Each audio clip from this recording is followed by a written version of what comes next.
Journey Beyond Death.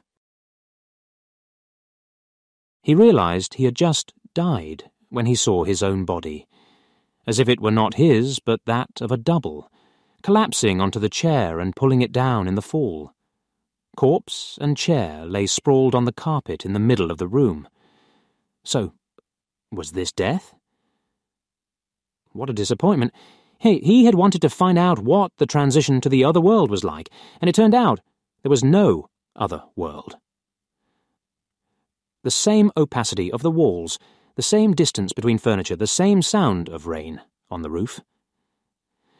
And above all, how unchanged and indifferent to his death the objects he had always believed were friends were. The lit lamp, the hat on the rack. Everything was the same, only the overturned chair and his own corpse facing the ceiling. He leaned over and looked at his corpse as he used to look in the mirror. How aged he was. And those worn-out layers of flesh.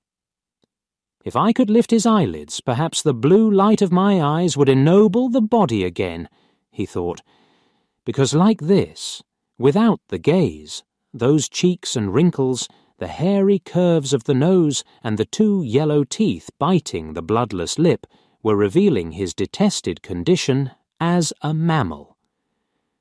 Now that I know there are no angels or abysses on the other side, I return to my humble abode. And in good humour, he approached his corpse, an empty cage, and tried to enter it again. It would have been so easy, but he couldn't. He couldn't because, at that very moment, the door opened, and his wife intruded, alarmed by the noise of the fallen chair and body. "Don't come in!" he shouted, but without a voice. It was too late. The woman threw herself onto her husband, and upon feeling him lifeless, she cried and cried. "Be quiet! You've ruined everything!" he yelled, but without a voice. What bad luck! Why hadn't he thought to lock himself in during the experiment? Now, with a witness, he couldn't resurrect. He was dead, definitively dead. What bad luck! He watched his wife, almost fainting over his corpse, and his own corpse, with the nose like a prow amid the waves of his wife's hair. His 3 daughters burst in running as if they were vying for a candy, stopped abruptly, gradually approached, and before long they were all crying, one on top of the other. He also cried, seeing himself there on the floor, because he realized that being dead is like being alive, but alone, very alone. He left the room, sad. Where would he go? He no longer had hopes of a supernatural life. No. There was no mystery, and he began to descend, step by step, with great heaviness. He stopped on the landing. He had just realized that, even when dead, he had continued to believe he moved as if he had legs and arms. He chose the perspective of the height where his physical eyes had been before. Pure habit. He wanted to try the new advantages, and began to fly through the curves of the air. The only thing he couldn't do was pass through solid bodies, so opaque, as unyielding as always. He collided with them.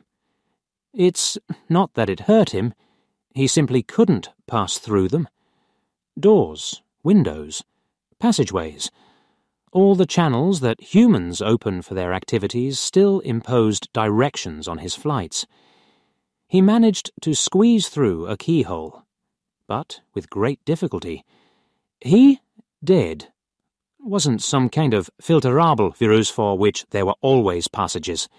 He could only penetrate through the crevices that people see with the naked eye. Did he now have the size of an eye's pupil? Nevertheless, he felt as he did when alive, invisible. Yes, but not incorporeal. He didn't want to fly any more, and descended to reclaim his human height on the ground. He retained the memory of his absent body, the postures he had adopted before in each case, the precise distances where his skin, hair, and limbs would be. He thus evoked his own figure around him and inserted himself where his pupils had been before. That night he watched by his corpse, next to his wife. He also approached his friends and heard their conversations. He saw everything, even the last moment when the clods of the graveyard sounded lugubrious on the coffin and covered it. He had been a domestic man his whole life. From his office to his home, from home to his office, and nothing beyond his wife and daughters. He had no temptations to travel to the belly of the whale or explore the great ant-hill. He preferred to act as if he were sitting in the old armchair and enjoy the peace of his family. Soon, he resigned himself to not being able to communicate any sign of his presence. It was enough for his wife to lift her eyes and look at his portrait on the wall above. Sometimes he lamented not encountering another dead person even once on his walks to exchange impressions. But he didn't get bored. He accompanied his wife everywhere and went to the movies with his daughters. In the winter, his wife fell ill, and he wished she would die. He hoped that, when she died, her soul would come to keep him company. And his wife died, but her soul was as invisible to him as to the orphans. He was alone again, even more alone, as he could no longer see his wife. He consoled himself with the feeling that her soul was by his side, also watching over their common daughters. Would his wife realize he was there? Yes, of course. What doubt was there? It was so natural. Until one day, for the first time since he had died, he had that feeling of something beyond, of mystery, that had often overwhelmed him when he was alive. What if the whole house was inhabited by shadows of distant relatives, forgotten friends, eavesdroppers, amusing themselves in eternity by spying on the orphans? He shuddered with disgust as if he had stuck his hand into a nest of worms. Souls, hundreds of strange souls sliding over each other, blind to each other, but with their malicious eyes open to the air. The orphans breathed. He could never recover from that suspicion, although over time he managed to stop worrying. What could he do? His sister-in-law had taken in the orphans. He felt at home there again. Years passed. He watched his 3 daughters die, one by one, unmarried. Thus, the fire of the flesh that in larger families spreads like wildfire in the field, extinguished forever.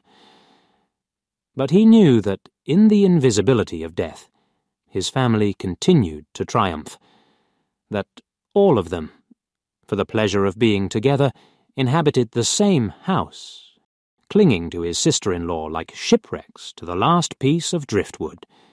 His sister-in-law also died. He approached the coffin where they were keeping her vigil, looked at her face, which still offered itself as a mirror to mystery, and sobbed. Alone? So alone? There was no one left in the world of the living who could draw them all together with the force of affection. There were no longer possibilities of meeting at a point in the universe. There were no more hopes. There, among the flaming candles, the souls of his wife and daughters must be. He said, "Goodbye," knowing they couldn't hear him, went out to the courtyard and flew up into the night.